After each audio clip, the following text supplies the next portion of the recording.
And you can actually go to the next page. That's fine. Next slide.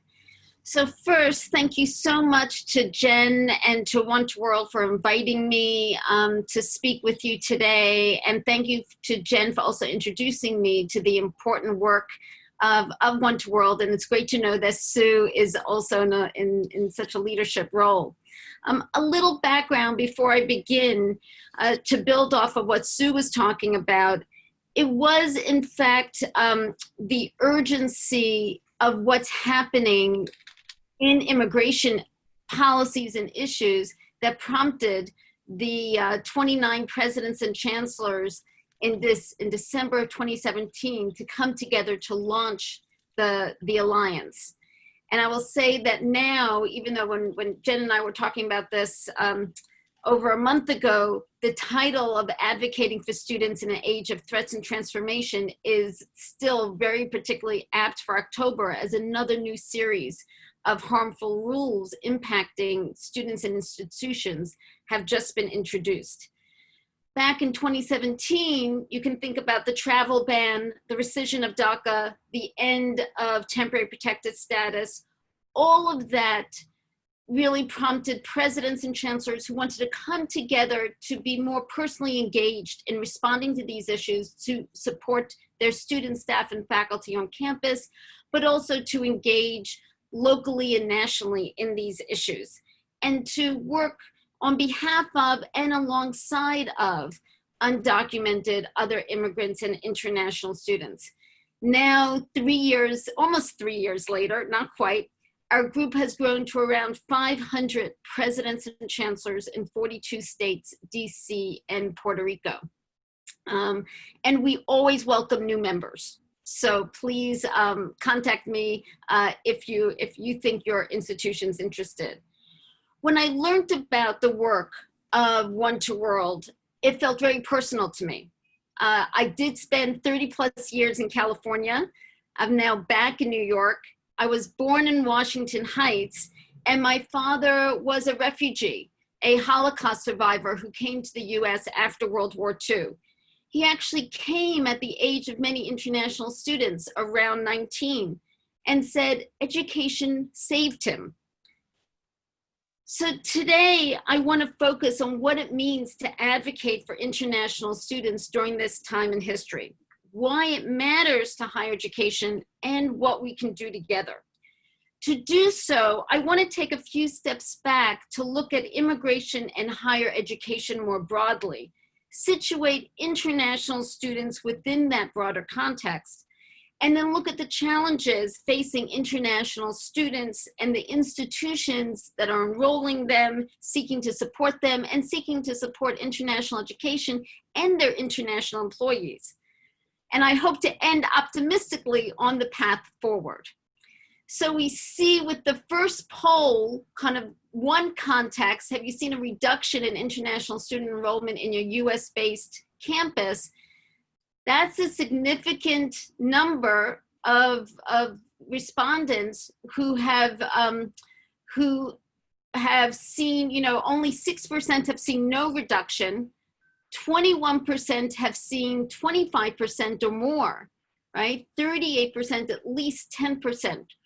These are very difficult times, both because of the pandemic, but also because of the immigration policies that are impacting these students. Next slide, please.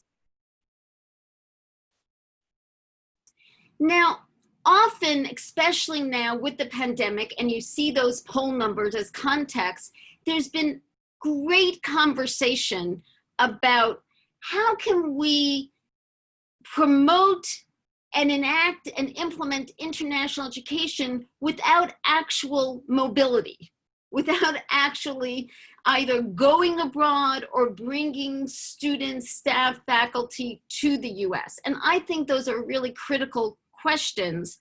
But I will say that I think that it's also important to focus on mobility. So I think that I don't want to in any way diminish the excellent conversation ideas that are taking place about new kinds of collaboration the opportunities of virtual learning, the inclusion and the connections that we can engage in, and the equity actually that we can pursue. And I think about this especially when we know that only 3% of refugee students worldwide have access to higher education. Does this moment in time enable us to rethink what we can do for refugee students globally, even if we can't enable the visas to increase the number of refugee students coming to the US? So I think all that is really important. And though we do need international students and immigration to the US, the immersion on a campus in a community makes so much of a difference. This is why even when institutions were going to be all online, we thought it was very important for all international students to still have the opportunity to come to the US, regardless of whether institutions were online or not. And this isn't just about students. It's also about exchange visitors, faculty, staff, the pathways and pipelines, both to, through, and beyond to the US economy, society, our communities.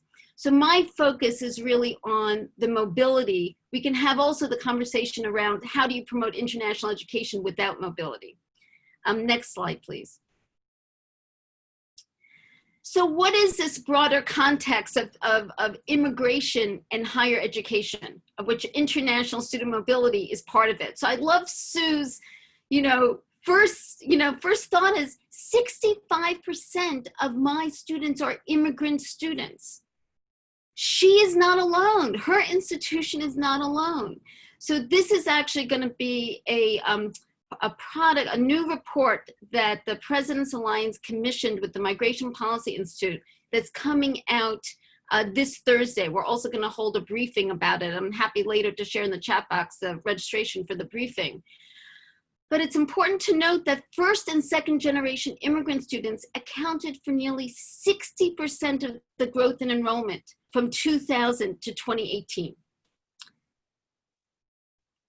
So, and first generation immigrant students are those born outside the US, and second generation immigrant students are those born in the US, but one or more parents are born outside the US. So sometimes you'll hear the phrase, I'm a first generation American, and that individual may be saying, I'm a second generation immigrant, right? So it gets confusing, but for us immigration scholars, first generation means you've been born outside the US, foreign born, second generation, even if you come at a very early age, maybe you're 1.5 generation. You may have also heard that, that phrase.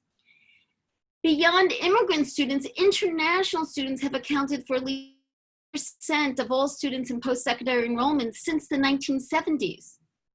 I know we say now, look, it's 5.5%, or was prior to the pandemic and prior to some of the declines, maybe as we're seeing it. But to think about the fact that international students has been a consistent and growing proportion of students in higher education, and in fact account for some of those second generation immigrant students. So the picture in the middle, right, Kamala Harris's parents, just for you to note, when her mother came in 1958, 47,000 other international students also were in the US that year. When her father came in 1961, 58,000 international students were in the US that year.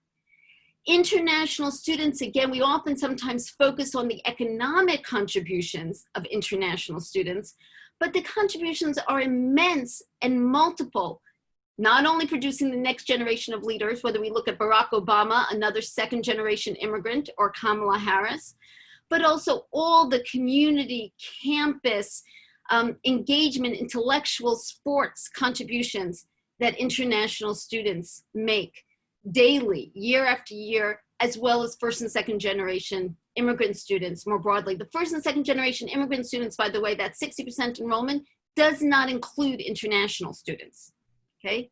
That's separate. And Jen, next slide. So this is another way, more in-depth. You're the first audience. I told Jen you'll be the first audience to see these data before the report. So in total, 28% of all students,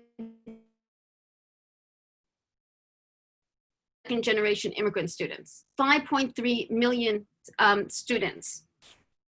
They're more, 1.7 that are first generation, the remainder are second generation, so more second generation immigrant students than first generation immigrant students. They are also highly diverse population. So if you look at this, and I think it's important to note that looking at Latinx students, right, over 60% of Latinx students in higher education are first or second generation immigrant students. Close to a quarter of Black students are first or second generation immigrant students.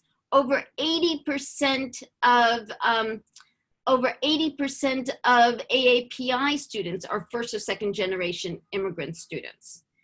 So when we think about these issues, we're also thinking about the way that institutions address racial equity on campus.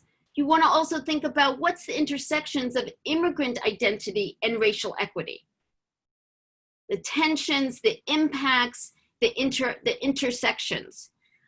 Then on top of this, right, there's also international students, which constitute 5.5% of all students in higher education in 2018. This does include OPT students who are not, you know, when you're on a campus, you may not be thinking of your OPT participants as enrolled, but I'm including them here. So that's a third of all students in higher education are either foreign-born, first-generation immigrant students that include undocumented students, international students, or second-generation immigrant students.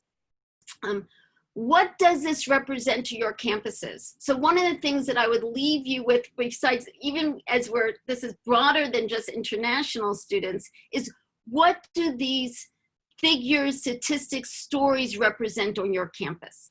How can we uplift them and message for the broader public the importance of immigrant and international students on our campuses? We're already doing a lot, but sometimes we focus maybe more primarily on economic contributions, and this is really far broader than economic contributions.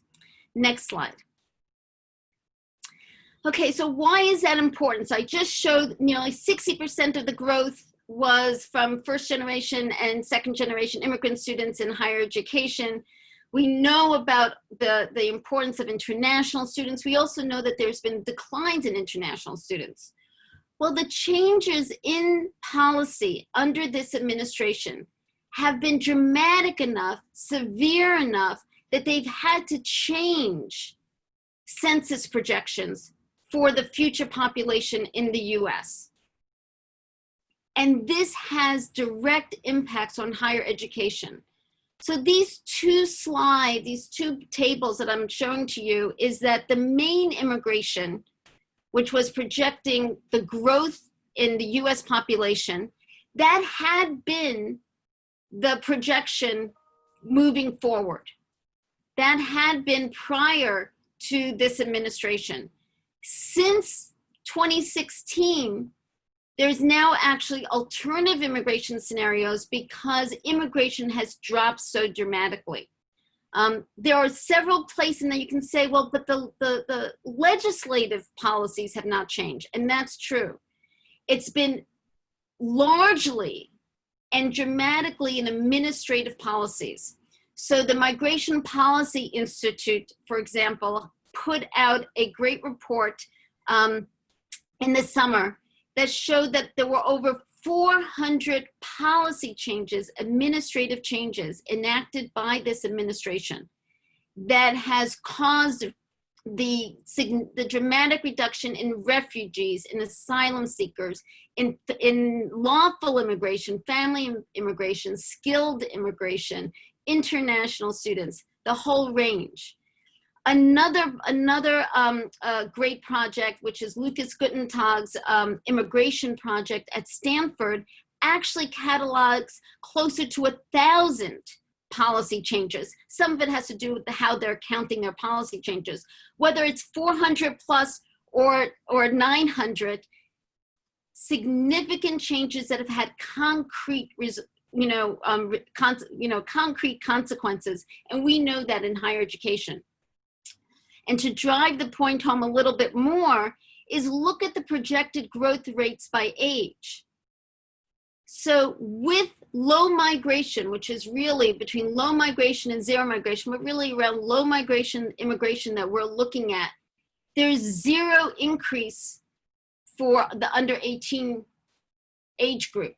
Now, for those of you who may know Nathan Grau's work on the demographic challenges and higher education, he'll be speaking on Thursday, by the way, at our briefing.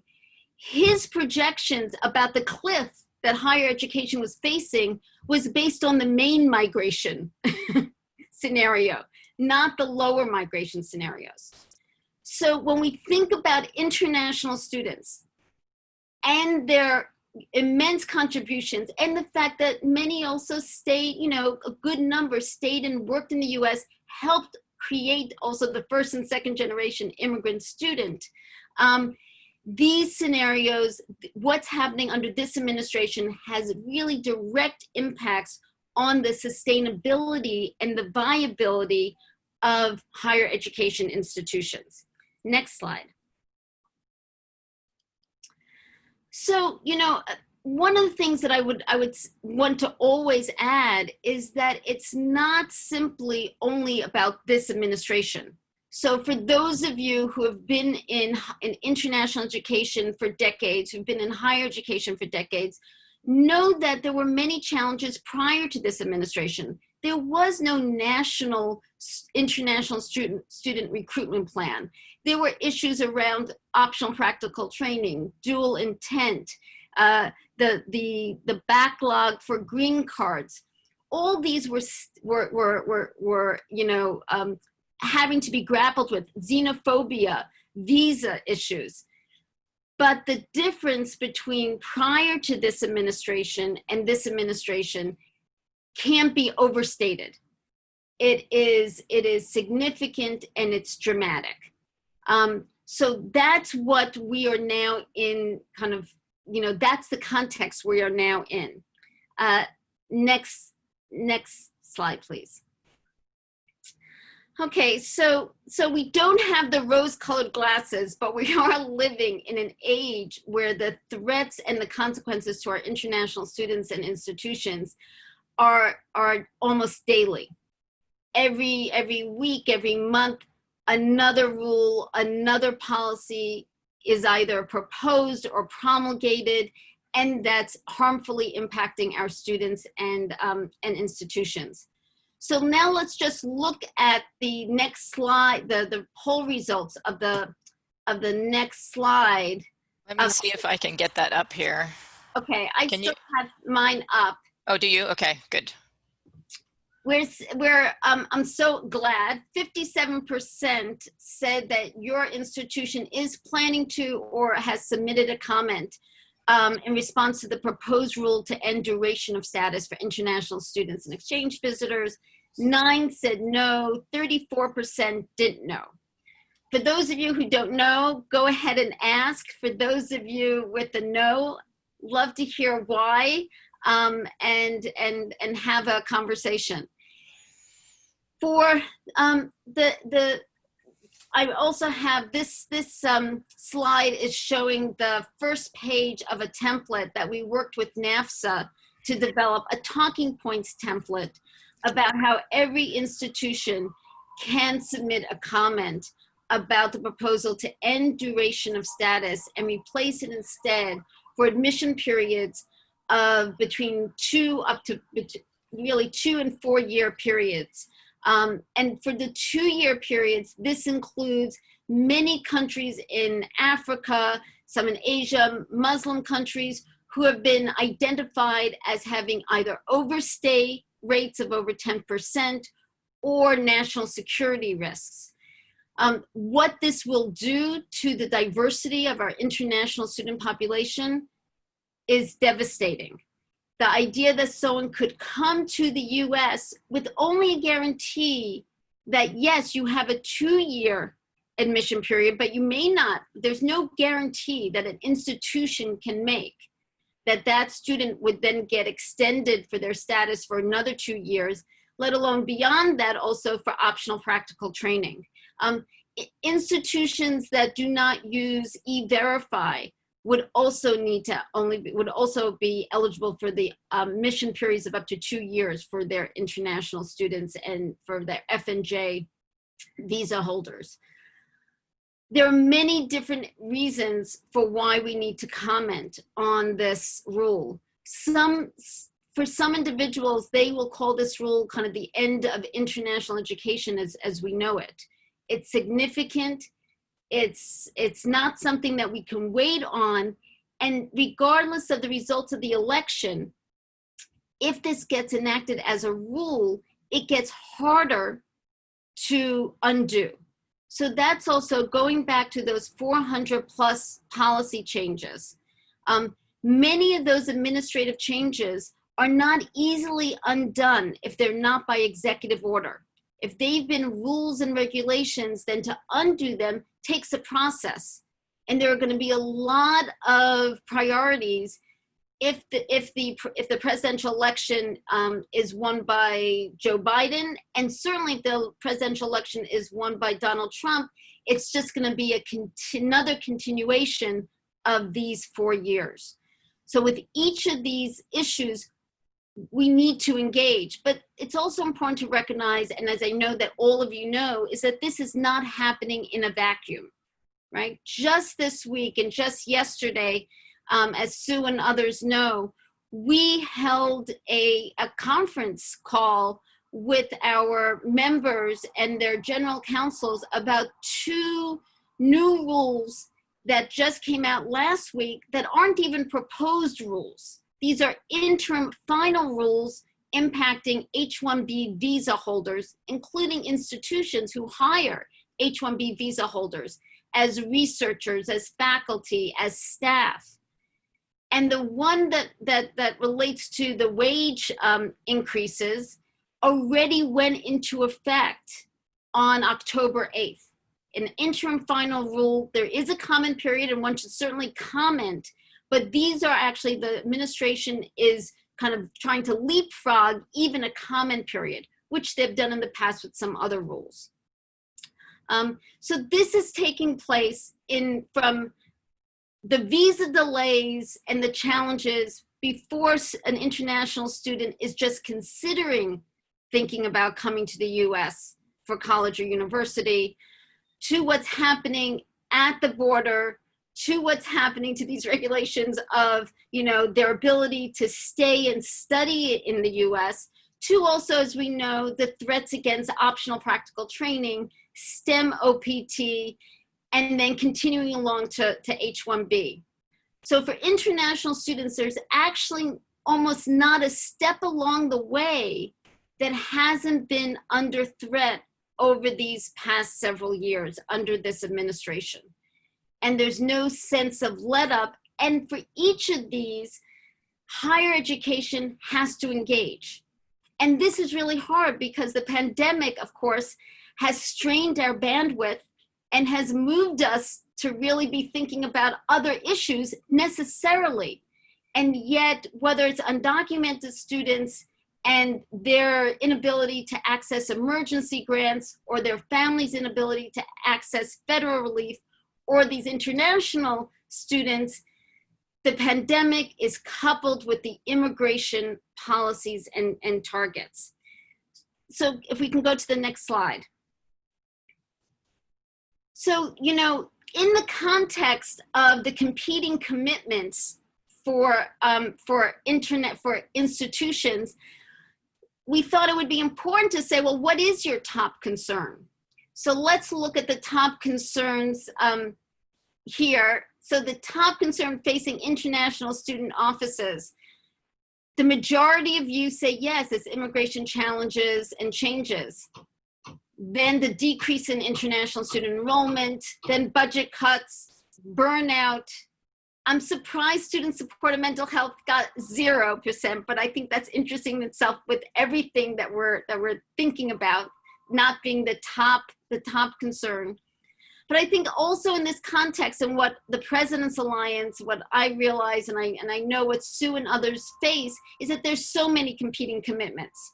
Just today, the Inside Higher Ed reported on a survey of college and university presidents where budget cuts, the financial constraint, the financial strains, and student mental health were at the top of the list for so many presidents. So what does that also mean for those of us who are fully engaged in trying to think about ways to support international students and international education?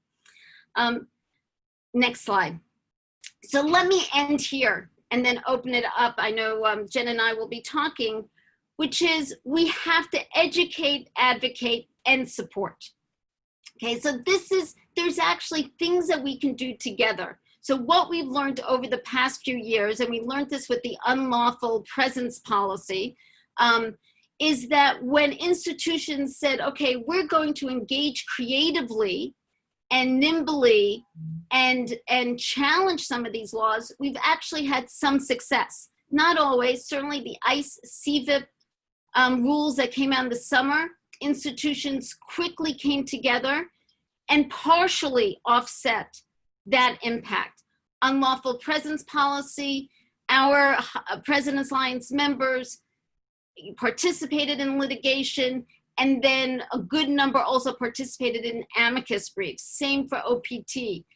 And that does make a difference. But even more than what's happening on the campus, for institutions to be able to say to their international students, staff, and faculty, we have your back, can make a difference. That's why we're now pushing for and encouraging institutions to consider joining litigation to challenge the H-1B visa rules and to submit comments for the duration of status rule.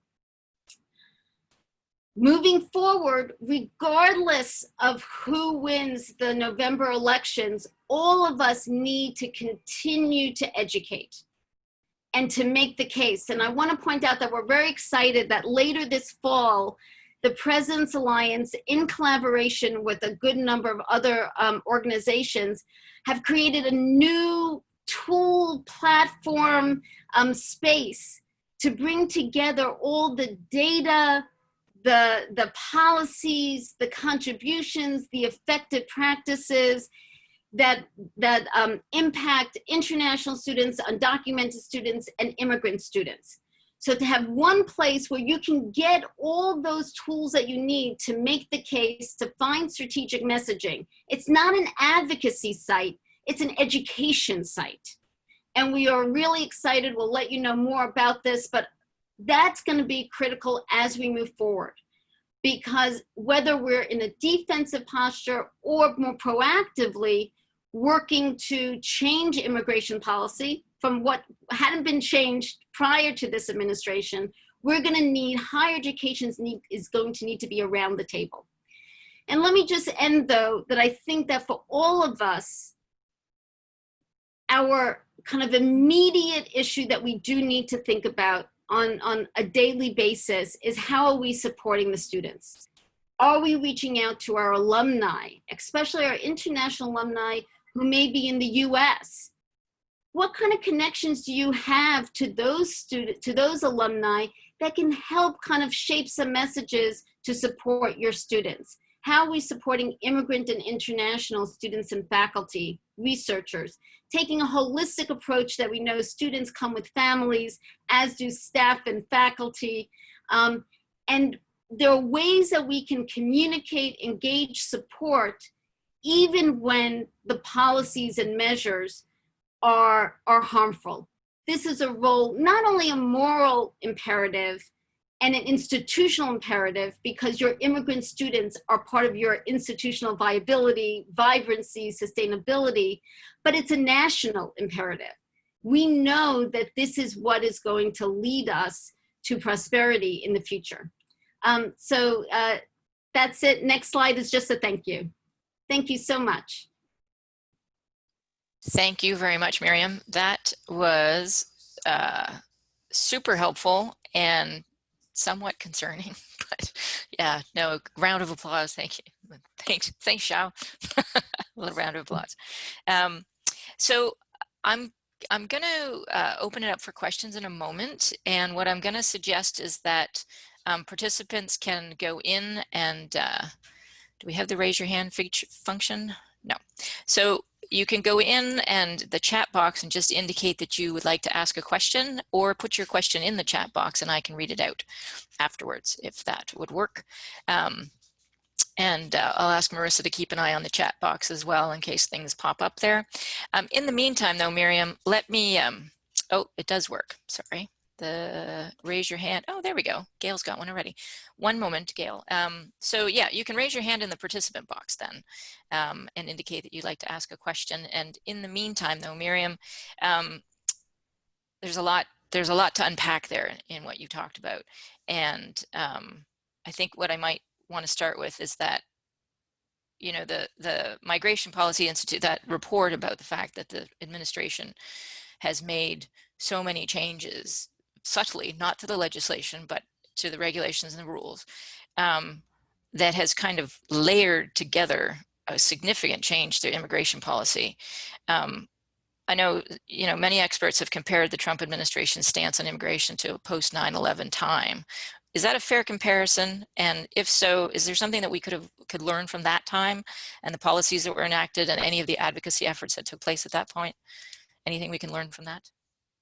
I think that there's some comparison, but I actually also think that it's the scale of change is just far greater. So it's true that as immigration scholars, one of the things we said about 9/11 is that it didn't result in, you could have imagined resulted in legislative changes that would have restricted immigration, but in fact we didn't see that, except for international students and visas and certain targeted populations. Now this covers every immigration kind of category, group, policy. What we can learn, I mean, the good news is, and what people will say is that higher education rebounded, right? And there was then, while there was a dip, there was then the increase and the resulting trends in international students. But I really would caution against thinking that we are in as good a place as that in terms of the harm that we need to undo. So when I talk to immigration experts, and in fact, Urja Du, who is also director of DHS Watch, who will be on our Thursday briefing, has said it can take 5 to 10 years to undo the damage and to kind of reverse the changes. These are going to be very difficult, where, you know, sometimes we talk about how it seems chaotic and maybe not very competent, some of all the policies. They have been methodical and thorough in the immigration policy sphere. So that would be, so the optimism, yes, there was rebound, but the scale is just not the same. Right. That is very, very clear, actually, from the data that's coming out. I'm going to turn it over. I see Gail has a question, and there's a couple in the chat. I'm going to come back to mine in a little bit. So Gail, do you want to go ahead and ask your question? Sure, excuse me. Miriam, I can't even express how thankful I am that the President's Alliance exists.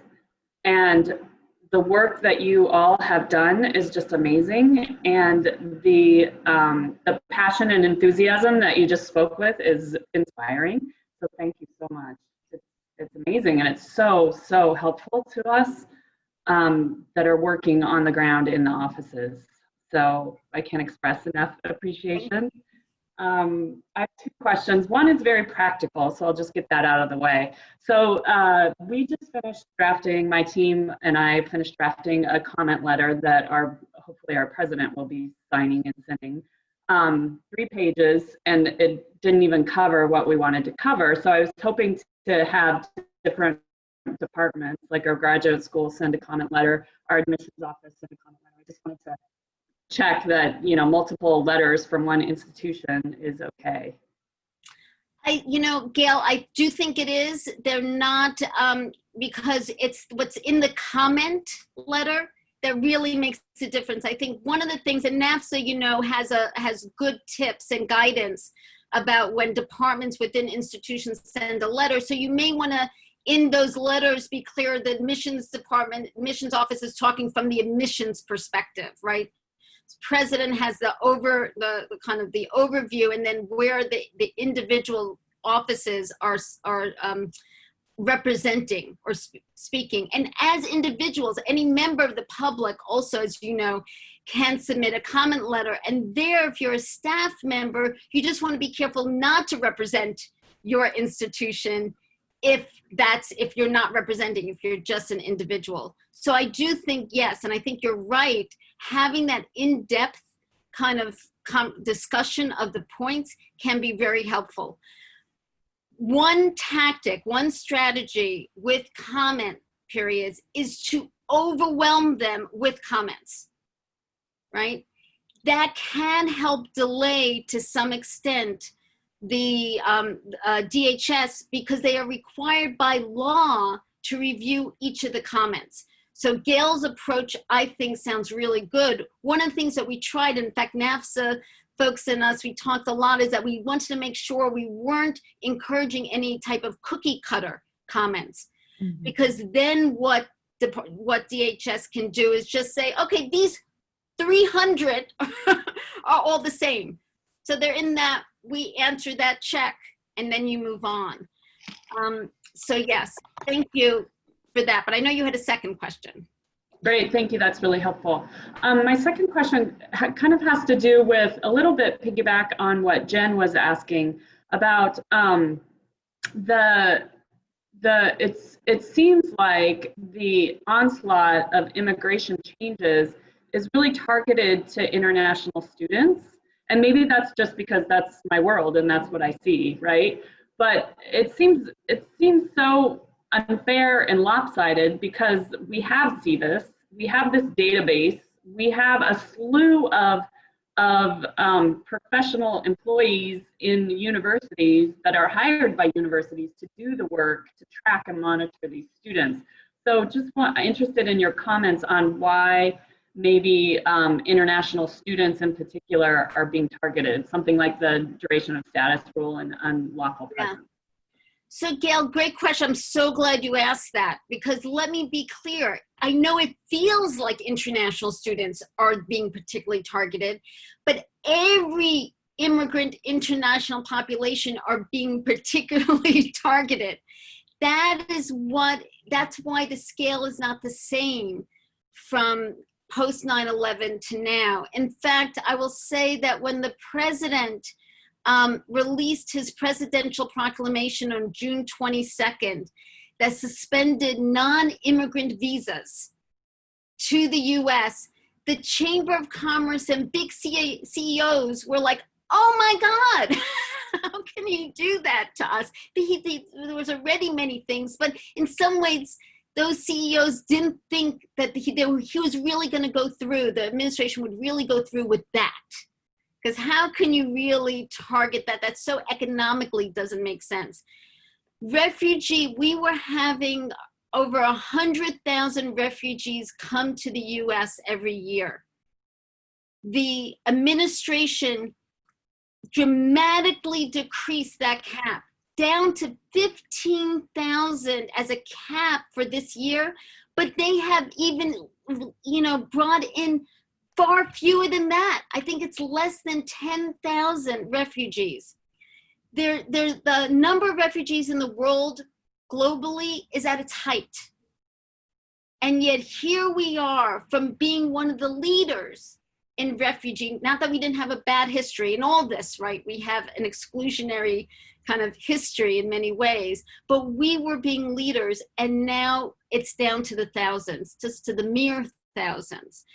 Same with, for the pandemic. And I have to say, there's no doubt that the administration took the pandemic as an opportunistic time to enact additional policies that they weren't able to with some of the proposed rules. And they suspended immigrant visas through December.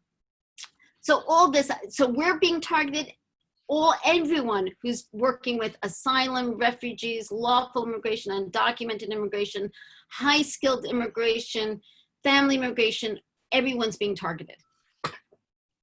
And I will say, just for those of you in institutions, I have heard, talking to members, and Sue is talking about her comment letter. We certainly have a good number of presidents who are submitting the comment letter on behalf of the institution, but I have also heard of provosts or senior international officers or others doing that for the campus as well. Sorry, I went on. Thank you. No, thank you very much, Miriam. I was thinking that before as well, that it seemed like the students were being targeted, but given everything that you've said, it's obviously a comprehensive approach, and that's not surprising given the administration.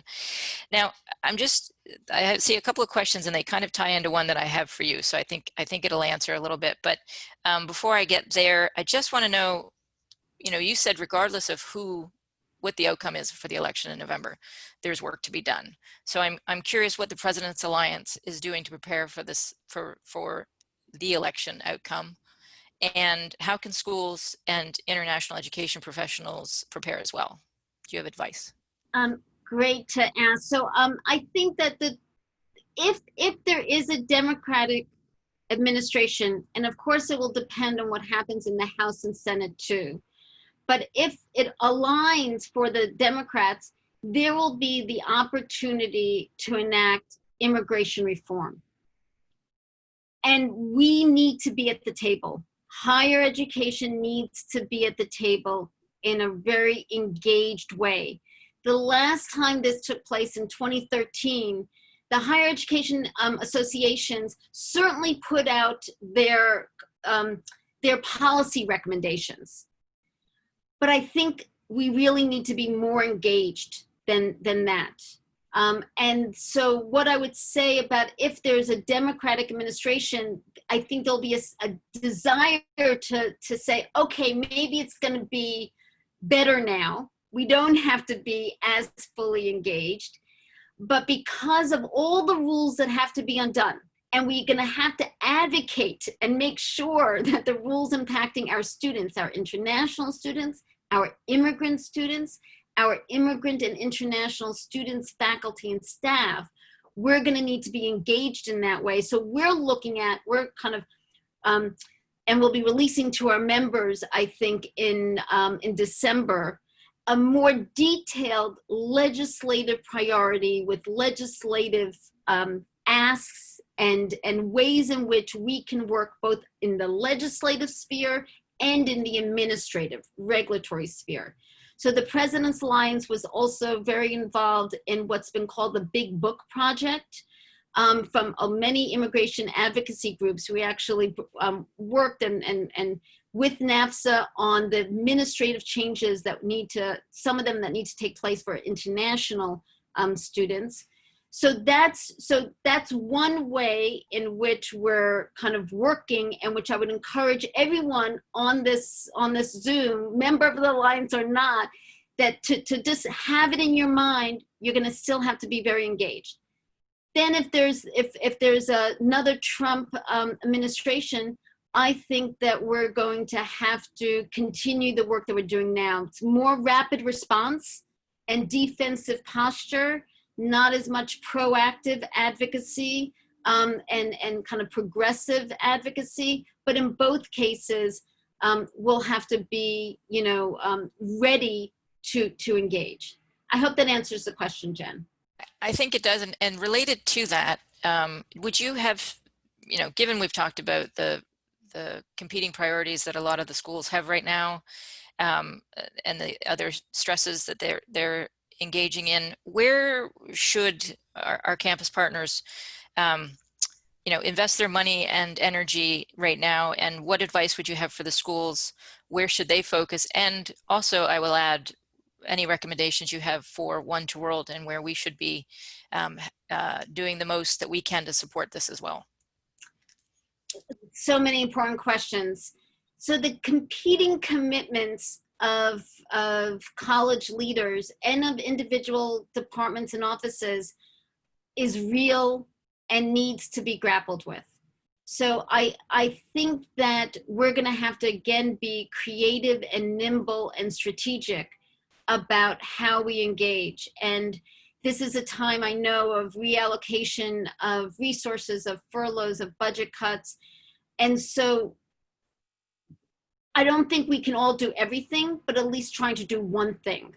So setting some priority, and this is for presidents and chancellors, it's it's symbolism and its substance, right? Because you have to show that you're being responsive to the communities on your campus, as well as being fiscally responsible. This is actually one of the reasons why our steering committee has said that we're just at this point, and from our beginning, because it still was an issue of having voluntary membership contributions. Our institutional contributions are voluntary, they're suggested. We're so grateful for all the institutions that have provided us funding, but we want to make sure that it's not that is the barrier for institutions to engage.